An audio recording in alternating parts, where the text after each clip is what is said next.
أعوذ بالله من الشيطان الرجيم بسم الله الرحمن الرحيم إذا السماء انفطرت وإذا الكواكب انتثرت وإذا البحار فجرت وإذا القبور بعثرت علمت نفس ما قدمت وأخرت يا أيها الإنسان ما غرك بربك الكريم الذي خلقك فسواك فعدلك في أي صورة ما شاء ركبك كلا بل تكذبون بالدين وإن عليكم لحافظين كراما كاتبين يعلمون ما تفعلون إن الأبرار لفي نعيم وإن الفجار لفي جحيم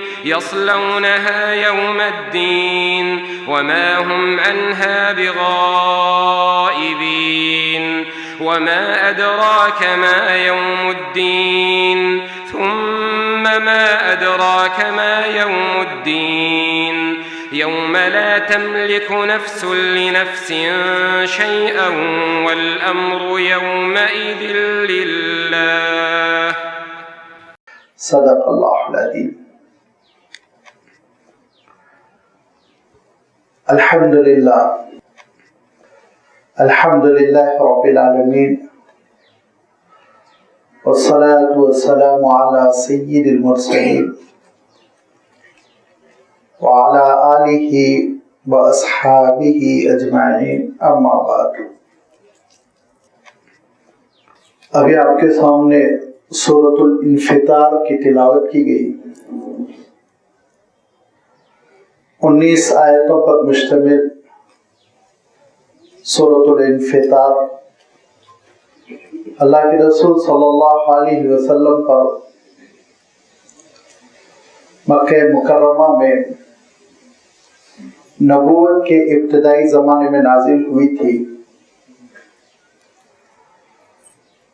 جس وقت کے اللہ کے رسول صلی اللہ علیہ وسلم اسلام کی بنیادی تعلیمات کی دعوت دے رہے تھے، توحید کی دعوت دے رہے تھے، قیامت اور آخرت پر ایمان کی دعوت دے رہے تھے، اور خود آپ صلی اللہ علیہ وسلم کی رسالت کو تسلیم کرنے کی طرف لوگوں کو بلا رہے تھے. پچھلی سورت کے آغاز میں بھی یہ بات آپ کی خدمت میں رکھی گئی تھی کہ توحید کے سلسلے میں ان کو بڑا تعجب ہوتا، سارے خداؤں کی چھٹی کر دی، ایک ہی خدا کی عبادت کی دعوت دیتے ہیں، کیسے ہو سکتا ہے؟ ان کے پاس دیویوں کا، دیوتاؤں کا منظر تھا، اس کا عقیدہ تھا، اس کی مورتیاں تھیں، ان کے ڈپارٹمنٹس تھے، کوئی کسی محکمے کا ذمہ دار تھا، کسی سے غلہ مانگتے تھے، کسی سے بارش مانگتے تھے، کسی سے اولاد مانگتے تھے، کسی سے علم مانگتے تھے. اور ہمارے لیے یہ نظام زندگی، یہ عقیدے کی خرافات اجنبی نہیں ہے، وہ اپنے ملک میں روزمرہ میں دیکھتے رہتے ہیں. تو اللہ کے رسول صلی اللہ علیہ وسلم نے سارے جھوٹے خداؤں کی نفی کر کر ایک اللہ تعالیٰ کی عبادت کی دعوت دی. تو ان کو بڑی حیرت تھی، سارے کام ایک ہی خدا کیسے انجام دے سکتا ہے؟ نعوذ باللہ. اس موقع پر آپ دیکھیں گے کہ سورۃ الانعام میں، سورۃ الاعراف میں، سورۃ القاف میں بڑی توحید کی وضاحت کی گئی. اللہ تعالیٰ کی قدرت، اس کے حکمت، اس کا عادل، اس کی تدبیر، یہ ساری چیزوں کا تعارف کرایا گیا. قیامت کے سلسلے میں ان کو جو تعجب تھا، وہ تعجب یہ تھا کہ جب ہم ختم ہو جائیں گے اور مٹی میں مل جائیں گے، ذرے ذرے ہو کر کیڑوں کے پیٹ میں چلے جائیں گے، تو دوبارہ ہم کو کیسے زندہ کیا جائے گا؟ سورۃ القیامہ میں بھی اللہ تعالیٰ نے جواب دیا کہ وہ ایسا قادر مطلق ہے کہ جس نے بغیر مٹیریل کے اتنی زبردست کائنات پیدا کر دی، تو دوبارہ تم کو جمع کرنا کیوں مشکل ہے؟ پھر وہ یہ کہتے تھے کہ حساب کتاب کیسے ہوگا؟ اتنے لوگوں کا ریکارڈ، اتنی بڑی آبادی اور ان کا نام اعمال محفوظ رکھنا۔ اس حقیقت کو اللہ تعالیٰ نے اس صورت میں سورۃ الانفطار میں بیان فرما، اور اسی کے لیے قیامت کا تذکرہ بطور تمہید ہے۔ یہ بات میں آپ کی خدمت میں رکھ چکا ہوں کہ اللہ کے رسول صلی اللہ علیہ وسلم نے ارشاد فرمایا کہ اگر کوئی شخص یہ چاہتا ہے کہ احوال قیامت کے مناظر اس کو ایسے دیکھے جیسے کہ اپنی آنکھوں سے دیکھ رہا ہو، تو فرمایا سورۃ التکویر کی تلاوت کرے جو گزر چکی ہے، اور فرمایا سورۃ الانفطار کی تلاوت کرے جس کے بارے میں آج اب ہم گفتگو کرنے جا رہے ہیں، اور تیسری سورت آپ صلی اللہ علیہ وسلم نے ارشاد فرمائی وہ سورہ انشقاق ہے جو آنے والی ہے۔ سورہ تطفیف کے بعد سورۃ الانشقاق آئے گی۔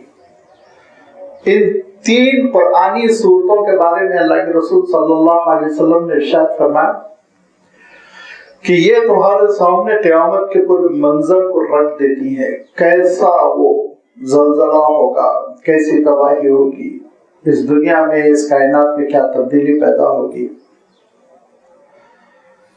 سورۃ الانفطار اس نام سے اس لیے موسوم کی گئی کہ اس کی پہلی آیت مشتمل ہے اس لفظ پر، آغاز ہی میں اللہ تعالیٰ نے فرمایا اذا السماء انفطرت۔ انفطرت یہ فعل ماضی کا صیغہ ہے، واحد مؤنث غائب، اور اس کا مصدر بنتا ہے الانفطار۔ سورۃ الانفطار وہ سورت جس میں آسمانوں کے پھٹ جانے کا تذکرہ ہے۔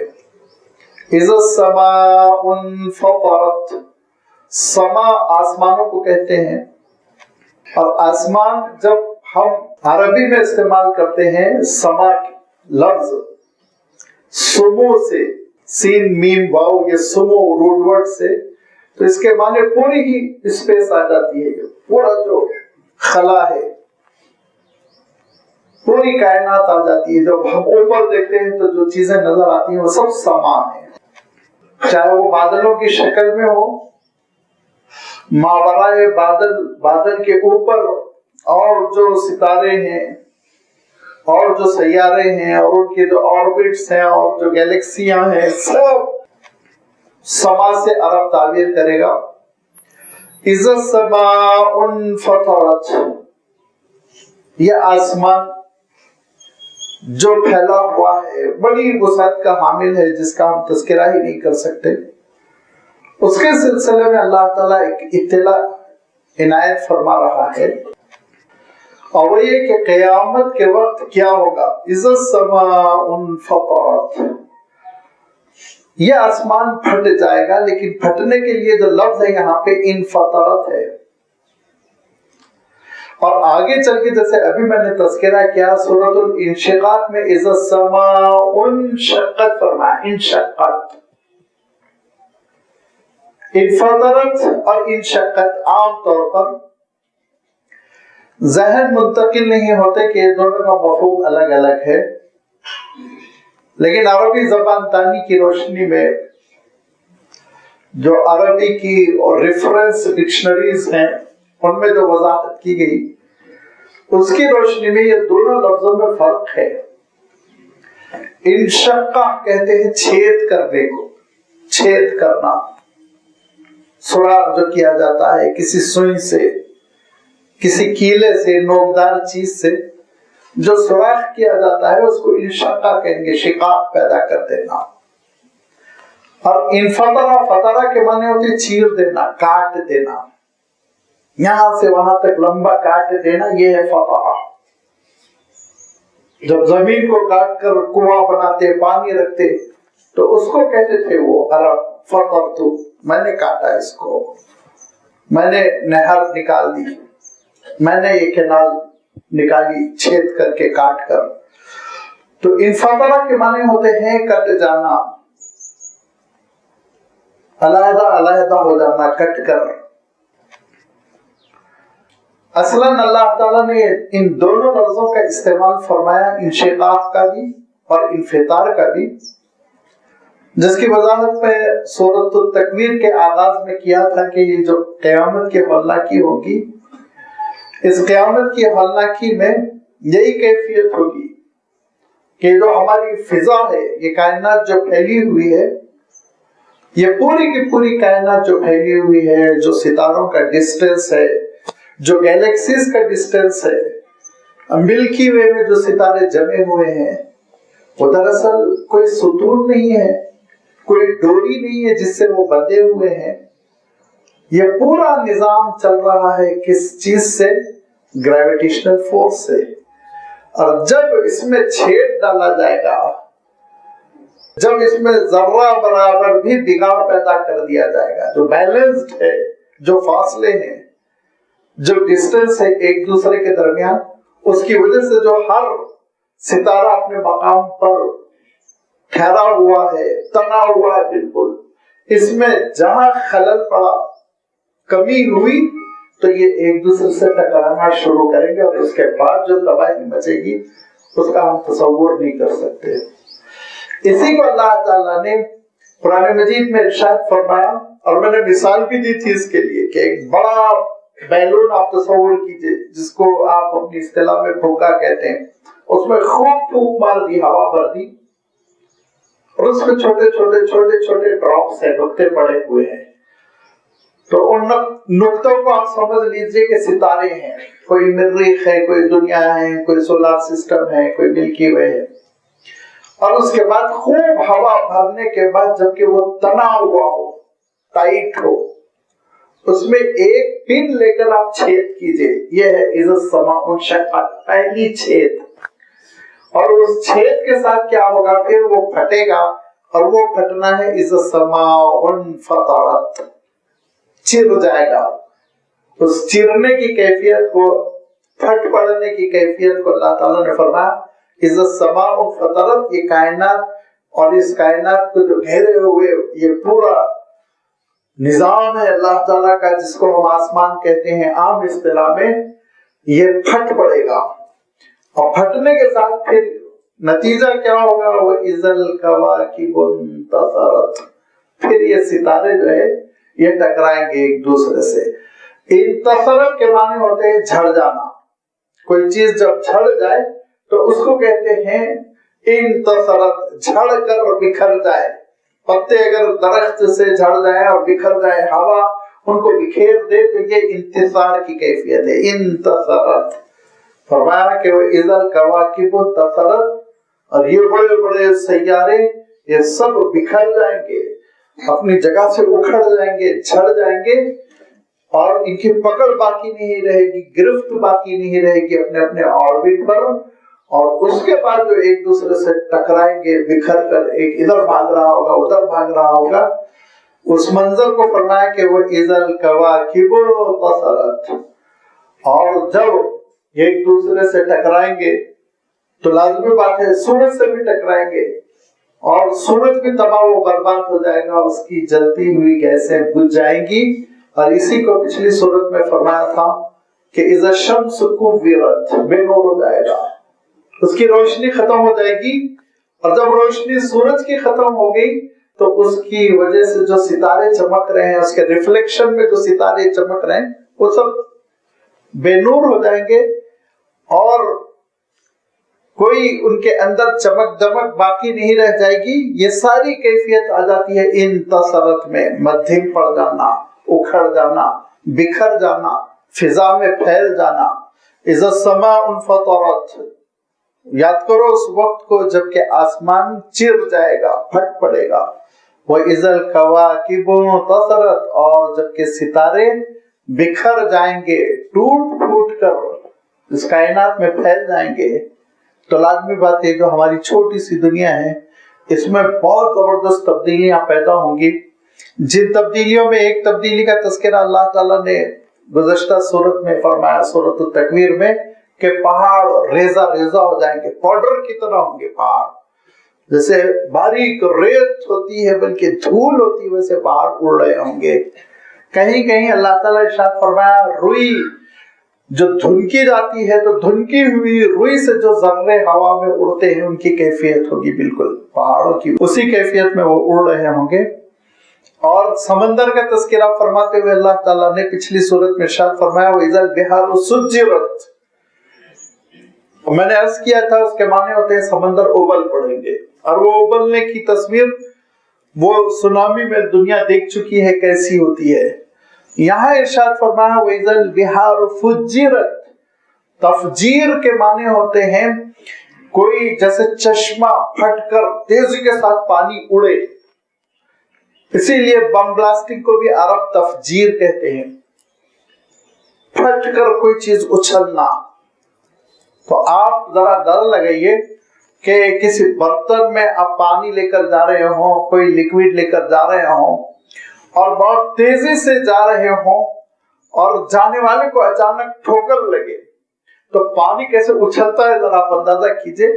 تو اس دنیا کو جب ٹھوکر لگے گی، زلزلہ آئے گا، جھٹکا لگے گا، بڑا جھٹکا، تو سمندر اچھلیں گے، 200 فیٹ اچھلیں گے، 400 فیٹ اچھلیں گے، 800 فیٹ اچھلیں گے، یہ نہیں بتا سکتے، لیکن فرمایا وَإِذَا الْبِحَارُ فُجِّرَتْ، سمندر اچھل پڑیں گے۔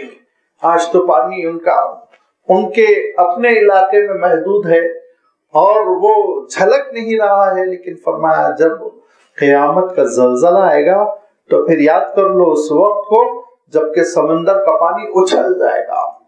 اور اس سے پہلے کی صورت میں ابلنے سے اللہ تعالیٰ نے تعبیر فرمایا کہ ہانڈی کے نیچے جیسے برتن کے نیچے آپ خوب تیز آگ رکھیں تو پانی جیسے اوپر اٹھ کر ابلنے لگتا ہے، وہ کیفیت سورۃ التکویر میں، اور یہاں پانی اچھل جائے گا آسمان کی طرف، یہ تصویر پیش کی گئی۔ اذا السماء فطرت، جب آسمان پھٹ پڑے گا، وَإِذَا الْكَوَاكِبُ انتَثَرَتْ، جب ستارے بکھر جائیں گے، بکھر کر بے نور ہو جائیں گے، وَإِذَا الْبِحَارُ فُجِّرَتْ، اور جب سمندر کا پانی اچھل پڑے گا تو اس وقت کیا ہوگا؟ اس وقت ہوگا یہ کہ جو امانتیں زمین کے سینے میں رکھ دی گئی ہیں وہ امانتیں اب نکلیں گی، اس کے لیے زمین پھٹنے لگے گی۔ وَإِذَا الْقُبُورُ بُعْثِرَتْ، اور قبریں پھٹ جائیں گی اور قبروں میں سوراخ ہو جائے گا، اور پھر اس کے بعد سے اس میں مردے ایسے برآمد ہونے لگیں گے۔ آگے آ رہا ہے اللہ تعالیٰ نے ارشاد فرمایا جیسے کہ زمین سے پتنگے برآمد ہوتے ہیں، برسات کے زمانے میں بارش ہو چکی ہو اور اس کے بعد شام میں جب بارش رک چکی ہو تو آپ نے دیکھا ہوگا کہ مٹی میں سے پتنگے برآمد ہوتے چلے جاتے ہیں لاکھوں کی شکل میں، ایک ایک لائٹ کے بلب کے اطراف آپ دیکھیں گے لاکھوں، وہ چکر لگاتے گھنٹے 2 گھنٹے میں سب زمین پہ بکھرے ہوئے رہتے ہیں۔ فرمایا بالکل یہی عالم ہوگا انسانوں کا کہ قبروں سے پتنگوں کی شکل میں برآمد ہو رہے ہوں گے، اور جہاں سے سور پھونکا جا رہا ہے اس طرف دوڑ رہے ہوں گے، اس طرف جا رہے ہوں گے، وہ میدان حشر ہوگا۔ اور پھر اس کے بعد سے ارشاد فرمایا کہ وہاں سے دنیا تمہاری بدل جائے گی، یہ دنیا کا سسٹم کچھ اور ہے، وہ دنیا کا سسٹم کچھ اور ہو جائے گا، بہت بڑا فرق ہو جائے گا۔ جب پہلی مرتبہ حج کے لیے جانا ہوا تو روڈ کراس کر رہے تھے تو لیفٹ کس طرف گھر رہے تھے، گاڑی ادھر سے آئے گی مگر ہارن ادھر سے آیا اچانک، تو چمک کے دیکھا اچھا نہیں یہاں گاڑیاں سیدھے ہاتھ سے چلتی ہیں، تو ملک بدلنے سے نظام بدلا نا، ہم عادی نہیں تھے۔ تو ایسے ہی جو یہ دنیا ہے ہماری، اس دنیا کا جو نظام ہے یہ پورا کا پورا نظام اس دنیا میں جا کے بدل جائے گا۔ اس حقیقت کو اگر انسان سمجھ لے تو پھر ساری جو ذہن میں الجھنیں آتی ہیں، شکوک و شبہات، وہ سب ختم ہو جائیں گے۔